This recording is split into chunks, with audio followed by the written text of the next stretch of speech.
Bonjour à tous, bienvenue sur ce théâtre. On va parler ensemble pendant les 30 minutes qui arrivent de l'efficacité de la force commerciale et notamment de la puissance des agents dans ce travail de tous les jours. On est dans un contexte où le contexte économique n'est pas facile et évidemment avoir des générations de leads qui permettent de favoriser le travail des commerciaux, c'est un élément clé. Je suis très heureux de vous accueillir sur ce stand avec Grégory, Maxime et Kevin qui vont se présenter et on va rentrer très vite dans le vif du sujet. Kevin ? Bonjour à toutes et à tous, enchanté. Donc moi c'est Kevin Mameri, Chief Agentic Officer au sein du groupe Intesia. Ce poste n'existe pas, alors on l'a créé. Et mon rôle est de travailler sur l'orchestration, la vision, la roadmap autour des agents IA. Enchanté. Merci. Bonjour à tous, donc Maxime, moi je travaille pour KPMG depuis 7 ans, je suis AI Delivery Lead et c'est moi qui m'occupe de configurer tous les agents Salesforce pour exploiter la puissance de la donnée Intesia. Grégory. Bonjour à toutes et à tous. Donc moi je suis Grégory Kolesnikov, le directeur commercial, heureux directeur commercial du groupe Intesia. Et moi mon job c'est d'accompagner mes forces de vente sur différents écosystèmes, dans plein d'industries différentes. Et en fait, une de mes préoccupations, voire la préoccupation principale, c'est comment générer finalement un maximum de leads et d'améliorer de manière drastique l'efficacité et la productivité commerciale de mes équipes. Et je suis très heureux d'être parmi vous aujourd'hui pour pouvoir parler de choses qui nous passionnent au sein du groupe Intesia, avec nos amis de KPMG. Super, merci Grégory. Alors concrètement, Intesia, qu'est-ce que vous proposez et comment la solution que vous proposez et sur laquelle on vous accompagne pour la mise en œuvre permet aux équipes commerciales d'être plus performantes? Alors, le groupe Intesia, c'est le nom d'une holding de tête qui aujourd'hui représente une quinzaine de marques. Et en fait, notre métier, c'est d'accompagner justement les directions commerciales sur deux thématiques. L'identification de signaux faibles sur la presse, les délibérations des collectivités, les appels d'offres, et également d'accompagner nos clients sur tout ce qu'on va appeler la connaissance prospect-client. Et donc, nous, ça fait 25 ans qu'on existe. On a à peu près 35 000 clients.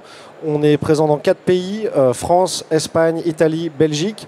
Et donc, aujourd'hui, l'IA, c'est vraiment une révolution dans notre écosystème parce qu'en fait, historiquement, on livrait des données à nos clients et puis ils intégraient ces données-là et on ne savait jamais trop ce qu'ils en faisaient. Des fois, ils en faisaient rien, des fois, ils faisaient beaucoup de choses. Et en fait, on a une opportunité inégale, on va dire inégalée dans l'histoire, c'est-à-dire qu'on va pouvoir passer du signal à l'engagement et de pouvoir continuer à développer notre business et de pouvoir permettre à nos clients d'augmenter leur business. Donc pour donner un peu plus de contexte, aujourd'hui c'est 800 collaborateurs, 75 millions d'euros de chiffre d'affaires et mon président est ici présent et notre ambition partagée c'est d'atteindre 100 millions dans 3 ans et on pense que les agents vont nous permettre d'atteindre cet objectif avec mon ami justement Kevin sur toute la partie agent parce que comme je le disais c'est une opportunité sans égale qu'on partage aujourd'hui avec passion. Alors l'ensemble de ces données c'est un vrai asset, mais concrètement on est maintenant dans l'ère des plateformes et la plateforme Salesforce qui agrège l'ensemble des données va permettre demain aux équipes d'être encore plus performantes. Est-ce que Kevin ou Grégory, vous pouvez nous dire un petit mot par rapport à ce partenariat avec Salesforce? Bien sûr. Alors nous, ça fait maintenant plus de 15 ans qu'on utilise Salesforce sur le bateau amiral Intesia historique. Et en fait, aujourd'hui, je vais vous partager mon quotidien.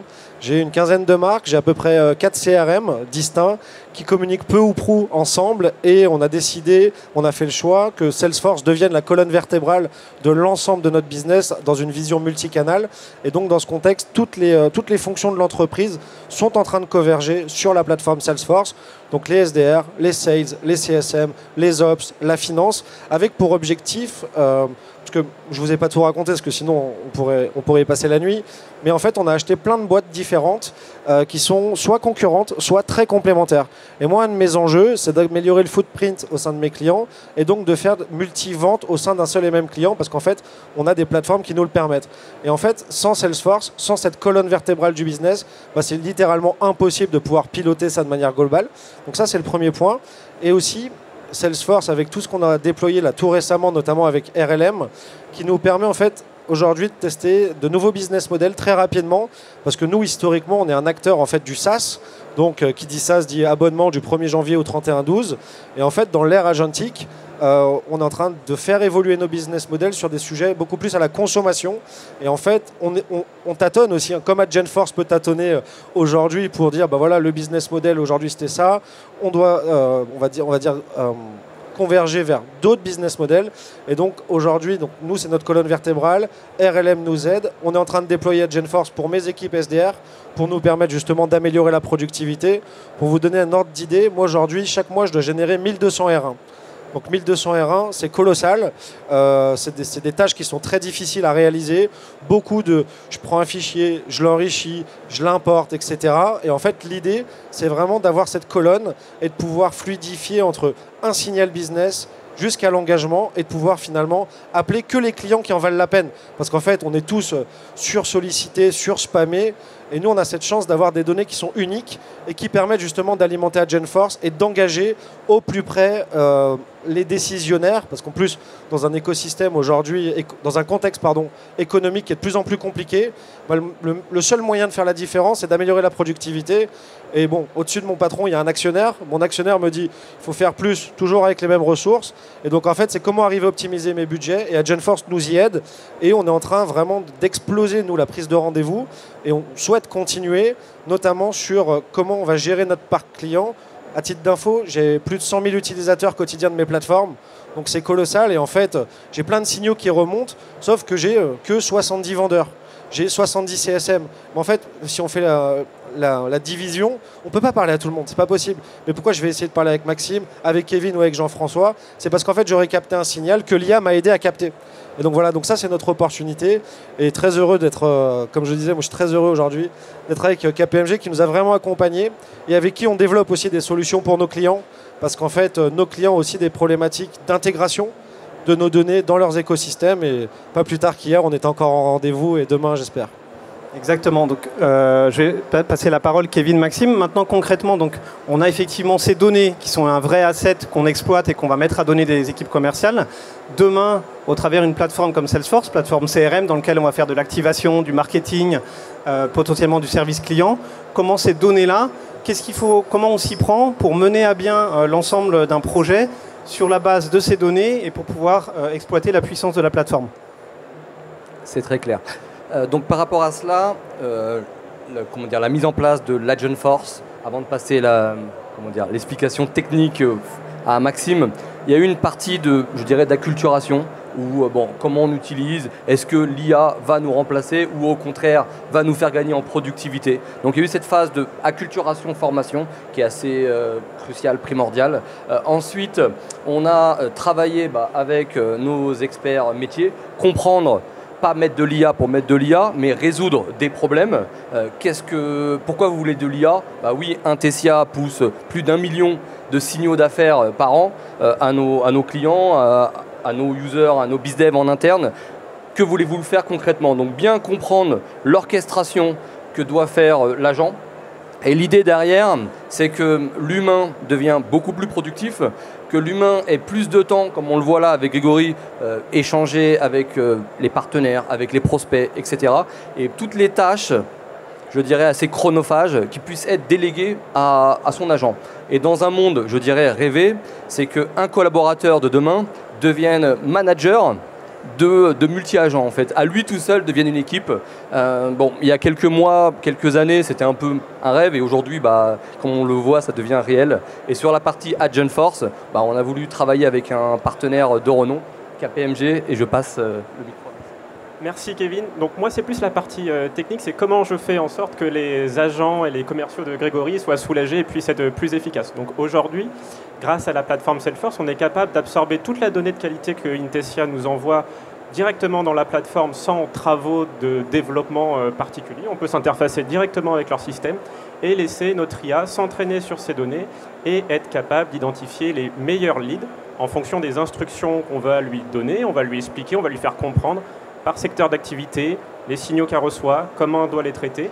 Et ensuite, en complète autonomie, cet agent, donc cet AdGenForce, il va venir créer des opportunités, expliquer pourquoi il crée ces opportunités en reprenant tous les signaux de tous les articles, délibérations qui représentent des milliers, des milliers, des milliers de fichiers qu'on est capable de lire en quelques dizaines de secondes. On peut générer 20, 30, 40 opportunités à envoyer directement dans le portefeuille de nos commerciaux, les prioriser, parce que vu que l'IA est aussi capable d'analyser ce signaux et de le comprendre, on peut donner un score sur chaque opportunité pour éviter que nos commerciaux aussi se perdent sous la masse d'opportunités qu'on pourrait générer pour eux. Et à la fin, ça permet, comme disait Kevin, de pouvoir avoir dans les équipes des commerciaux des agents digitaux qui seront capables eux-mêmes d'aller jusqu'à envoyer des emails, démarcher ses clients, les qualifier jusqu'au bout et même d'aller jusqu'à leur proposer des contrats et de signer les contrats sans quasi l'intervention d'un commercial, ce qui va permettre d'augmenter grandement la productivité de ces commerciaux au sein du groupe Intesia. Et tout ça grâce à vos données. Et alors, sans prendre de l'avance sur le stand où tu seras juste après, où tu vas ouvrir le capot, mais concrètement, ça prend combien de temps un projet comme ça et quel type de ressources il faut mobiliser? Aujourd'hui, un projet de cette ampleur, on n'a pas besoin de développeurs, c'est-à-dire qu'aujourd'hui, on n'a pas besoin forcément de ressources techniques qui connaissent le code pour pouvoir mettre ça en place. On a besoin de ressources qui connaissent la plateforme Salesforce et qui savent configurer un agent. Aujourd'hui, si vous regardez comment on configure un agent Salesforce, tout se fait en langage naturel. Ce que j'évoquais plutôt, les prompts, qui sont des suites d'instructions que vous faisiez, vous, au quotidien, sur des chats GPT, des Mistral ou des Gemini. On parle en langage naturel. Donc tout ça, il n'y a pas besoin de savoir faire de lignes de code. Et en général, un projet comme ça, c'est un peu plus d'1 mois et demi pour avoir un premier agent qu'on est capable de déployer, peu importe le secteur d'activité, en utilisant la donnée d'Intesia qu'on interface très rapidement avec Salesforce. Grégory, tu voulais... Pour illustrer au mieux ce qu'on a fait en fait avec les équipes KPMG, c'est pas très compliqué. En fait, on a développé un agent qui scanne en fait toute l'actualité sur la base du portefeuille du sales ou du SDR. Et en fait, chaque matin, le sales va recevoir l'actualité de son portefeuille. Est-ce qu'ils ont gagné des marchés? Est-ce qu'ils ont levé des fonds? Est-ce qu'ils se sont fait racheter? Est-ce qu'ils ont des difficultés? Toute actualité, tous signaux. Et en fait, depuis Agentforce, le sales dit, bah voilà, je vais travailler telle opportunité, telle opportunité, telle opportunité. Automatiquement, ça va les regarder dans le CRM si on a déjà des contacts avec cette boîte. Si on n'a pas de contact, on va directement aller voir dans nos API de contact qu'on a via notre filiale Société Info. Et directement, ça va rédiger un email contextuel sur la base de cette actualité pour prendre contact. Et après, on va envoyer, je dis une bêtise, 10, 15, 20, 30 emails.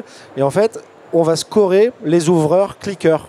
Et en fait, ça va permettre aux sales de prioriser quels vont être les prospects ou les clients à rappeler dans les meilleurs délais. Et tout ça, on va dire, en commençant sa journée, chose qui lui aurait pris 2 heures, 3 heures historiquement pour aller screener voilà, toute l'actualité. En 5 minutes, il a fait son travail de prospection. Il a envoyé une vingtaine d'emails par jour. Et en fait, ça démultiplie l'impact et les efforts. Et tout ça, on est en train de le déployer chez nous, avec nos partenaires et aussi chez nos clients, parce qu'en fait, nos clients ont exactement la même problématique. C'est la prospection, c'est chiant, c'est très chronophage. Les bases de données, elles sont jamais à jour. Enfin, c'est une galère, quoi. Et du coup, comment arriver à transformer ça? Et récemment, avec Kevin, on a vu une pub aux États-Unis. C'était une personne qui était dans les transports et il y avait marqué « Always Prospecting ». Et en fait, il était sur son agent. Directement, il sélectionnait les actualités et il arrivait au bureau, il avait déjà envoyé 20 emails, et ce qui lui permettait de condenser son temps sur ce qui intéresse le commercial, c'est-à-dire faire des rendez-vous, faire du closing et gagner du pognon, quoi, pour parler vulgairement. Mais c'est la vraie raison pour laquelle on fait tout ça.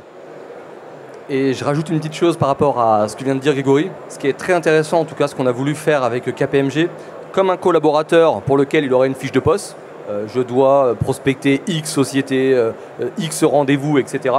On met des KPI sur cet agent pour tout simplement analyser la productivité, le ROI de cet agent-là. Et autre chose... Et l'avantage, c'est qu'il n'y a pas de risque social. Ce qui est très intéressant, c'est que l'agent peut évoluer. Aujourd'hui, on prend un agent comme on prendrait un stagiaire. On va lui déléguer 2, 3, 4 tâches. L'objectif, c'est qu'il démarre SDR. Demain, l'agent devienne DIRCO. Et donc, on va le faire évoluer sur plus de data, sur plus de fonctionnalités. Et c'est un peu ça l'ambition, en tout cas, sur les agents. Merci à tous les deux. Alors, on voit bien là dans l'exemple qu'on vient de décrire, il y a à la fois un temps projet qui est relativement restreint. On voit que l'agent, il va s'enrichir, il va progresser, etc. Les gains, après, comment on mesure ça? Comment on mesure sur le terrain le fait que cet investissement de 6 semaines au démarrage, le fait qu'on va peut-être déléguer certaines tâches un peu récurrentes, fastidieuses, comment on mesure avec nos clients demain ce succès? Alors, c'est très simple. Pour le coup, moi, j'ai des indicateurs de performance. tous les lundis matins, avec mon président ici présent. Je suis désolé, je cite, mais ça me traumatise. Tous les lundis, j'ai revue de performance de toutes mes équipes commerciales.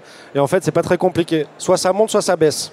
Quand ça baisse, il faut l'expliquer. Quand ça monte, il faut l'expliquer aussi. Et généralement, là, on voit à isopérimètre de ressources, hein, c'est-à-dire qu'on a toujours le même nombre de personnes, on voit 10%, 20%, 30% d'augmentation. Et ce qui nous permet, nous, tout simplement, d'avoir nos indicateurs qui se remplissent plus vite. Parce que c'est déjà dans nos habitudes, parce qu'on ne peut pas se permettre de ne pas piloter sans indicateur. Super. Merci Grégory, merci Kevin et Maxime. On a fait le tour de la présentation. Est-ce qu'il y a des questions dans l'Assemblée pour approfondir le sujet? C'est le moment. La parole est à vous. C'est bon, c'était clair? Est-ce que votre outil s'intègre d'office avec Salesforce? Ou est-ce que ça s'intègre aussi avec d'autres CRM? Et ou juste as a service? C'est très clair. Donc là, nous, côté Intesia, c'est les 1 million de leads qu'on peut pousser, donc ces signaux faibles, ces signaux d'affaires. Le use case qu'on vous présente aujourd'hui, c'est le use case qui rentre dans AgentForce. Donc nos experts KPMG ont travaillé dans l'écosystème Salesforce, Agent Builder, etc. pour que l'agent soit dans notre CRM Salesforce. Mais oui, il est possible d'avoir cet agent demain sur Slack. Il y a un connecteur avec Salesforce Slack directement pour parler avec cet agent-là. Donc récupérer en quelques clics les signaux d'affaires, en quelques clics les informations de mon CRM, prospect, client, pouvoir les engager. Et donc, je dirais oui, on va le retrouver partout. Et par rapport à votre question, c'est un vrai débat sémantique qu'on a aujourd'hui. On a deux options. Soit on vend des data via nos API, chose qu'on fait historiquement, soit on vend des agents. Et soit on fait les deux en mode hybride, parce qu'en fait, un grand compte type Eiffage, lui, il va vouloir prendre la donnée par rapport à toutes les notions de sécurité, les intégrer dans son écosystème, etc. Versus, on va dire, small, mid-market, moins de moyens, moins d'agilité technique, et donc de faire appel à des experts comme KPMG pour déployer des agents de prospection, de connaissances clients, ou que sais-je. Enfin, des use cases, c'est sans fin. Maintenant, recommandation, parce qu'on l'a pas mal vécu, on a eu des nuits courtes avec Kevin, c'est qu'il faut commencer petit et de pouvoir y aller step by step, parce que voilà, aujourd'hui, on peut avoir des quick wins avec notre partenaire KPMG. Un premier quick win te permet de financer un deuxième et un troisième, alors que si tout de suite on dit voilà, ça coûte 200 000 €, tout le monde, ça n'intéresse plus personne. Et donc voilà, l'idée c'est vraiment de travailler step by step. Merci. La question était simple. On vous contacte comment? Où?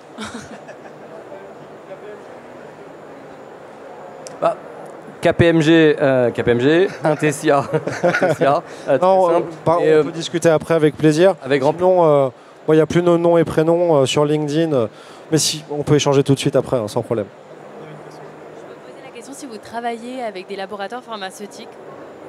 Très bonne question. Alors, c'est rigolo. Hier soir, j'étais à la soirée Numéum et on m'a posé la même question. Aujourd'hui, j'ai une boîte qui s'appelle Wanao, qui fait de la veille des appels d'offres, et on est le leader de la veille des marchés publics pour le monde des laboratoires pharmaceutiques. Donc la plupart des labos travaillent aujourd'hui avec nous. Ceux qui ne travaillent pas encore, on travaille pour qu'ils bossent avec nous, du moment où ils répondent à la commande publique, parce qu'en fait on a développé vraiment une solution qui permet d'analyser l'ensemble des cahiers des charges. Quand vous êtes un hôpital, que vous lancez le marché du médicament, en fait, quand vous êtes Doliprane, vous allez répondre que au lot de Doliprane. Sauf qu'il y a peut-être 25 000 références. Et donc nous, on fait ce job de spotter vraiment les éléments. Donc ça, c'est la partie veille, ça c'est notre métier historique. Et on fait de plus en plus d'études de marché sur l'anticipation des appels d'offres, des quantités associées, sur les donneurs d'ordre publics, qui permettent après à nos clients de travailler en amont les donneurs d'ordre pour proposer leurs solutions. Donc cette offre de service couplée à la puissance du réseau KPMG fait que nous, on adresse également globalement les gros labos pharmaceutiques sur ces sujets-là en transfo digital. Donc ça peut être un bon combo. En termes d'agent, oui, clairement. Ça, on a vraiment. En fait, l'agent, il faut le voir comme un. Qu'est-ce qu'on lui donne en entrée, qu'est-ce qu'on attend en sortie. Nous, aujourd'hui, si on est dans l'optique prospection commerciale ou connaissance client, en fait, je vais dire à un sales de chez Novartis, je ne connais pas très bien votre entreprise, donc je ne vais pas dire trop de bêtises, enfin je vais essayer en tout cas, c'est il y a le marché de l'hôpital de telle ville qui va se renouveler dans 6 mois. Voilà les éléments du marché passé. Voilà le contact et la personne à contacter. Souhaites-tu que je la contacte pour toi? Donc on part d'un signal, d'une base de données, et ensuite on engage. Ça c'est la première étape. Ou à l'inverse, l'appel d'offres il sort, et en fait je veux savoir tout ce qu'il y a à savoir sur l'hôpital concerné pour pouvoir être plus pertinent dans ma réponse à appel d'offres. Et donc ça, c'est des projets sur mesure qu'on va mener avec KPMG pour répondre sur la base d'un besoin à une solution. Puis si on n'a pas de solution, on dira que c'est pas possible, tout simplement. Est-ce qu'il y a d'autres questions? On nous arrête plus là. Tant qu'on n'est pas arrêté par la régie, ça va. On continue.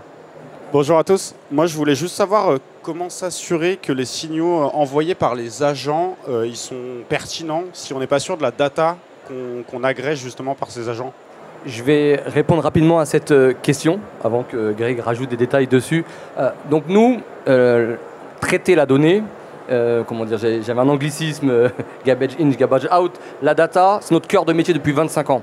Donc nous, on a plus de 300 collaborateurs qui, via l'IA, via des algorithmes, via des humains, on vient redresser la donnée. Parce que si la donnée qu'on pousse est de mauvaise qualité, voilà, à la sortie, on a bien compris. Derrière ça, l'agent, comme un stagiaire, il va opérer ce qu'on lui demande. Donc nous, on est sur les verticales sales, sourcing, acheteur, crédit risque et j'en passe. Donc on va orchestrer cet agent-là. Et ce qui est important, bien évidemment, c'est human in the loop. L'humain va contrôler ce que va ressortir. Donc ça fait double contrôle. Mais historiquement, le groupe Intesia travaille la qualité de la donnée. C'est exactement ça, je ne l'aurais pas mieux dit. Tu pourrais venir au commerce. C'est vraiment notre cœur de métier. C'est notre ADN, c'est d'être producteur de données. Pour donner la petite histoire, moi je suis originaire d'une boîte qui s'appelait Explore à la base. C'était Laurent et Philippe dans un garage qui ont créé ça en 1997. Ils étaient déjà dans le big data, on ne parlait pas de data. Ils envoyaient des fax à l'époque. Par contre, la raison pour laquelle nos clients nous sont toujours fidèles, c'est vraiment la qualité de la donnée sous-jacente. Après, vous dire qu'on ne fait pas d'erreur, ça serait vous mentir, très clairement. Par contre, pour nous, c'est la révolution avec les agents. En fait, on arrive à passer enfin du signal à l'engagement. Parce que à deux personnes distinctes, je vous envoie la même information. Toi, tu vas en faire quelque chose et puis, excusez-moi, vous en ferez moi. Et en fait, l'idée, c'est vraiment de casser cette barrière. Et nous, ça transforme notre business, ça transforme le business de nos clients. Et également, aujourd'hui, c'est quand même complexe à arriver à orchestrer, à arriver à animer tous les ateliers, etc. Et c'est pour ça que KPMG, faut être plus, nous accompagne vraiment dans cette optique. Parce que nous, notre cœur de métier, c'est pas les agents. C'est d'être producteur de data. Et en fait, dans un monde où la data n'a jamais été aussi omniprésente, quand on dit data is the new oil, c'est cool, ça fait 25 ans qu'on a fait ce pari-là. Maintenant, on en parle vraiment. Et historiquement, il y avait beaucoup de boîtes qui ne voulaient pas parler avec nous. Maintenant, qui nous écoutent parce qu'en fait, ça devient un actif immatériel et qu'on va valoriser demain dans les écosystèmes des clients. Voilà. Parfait. Un grand merci, merci à tous pour votre participation. Merci. Bon après-midi sur Vivatech.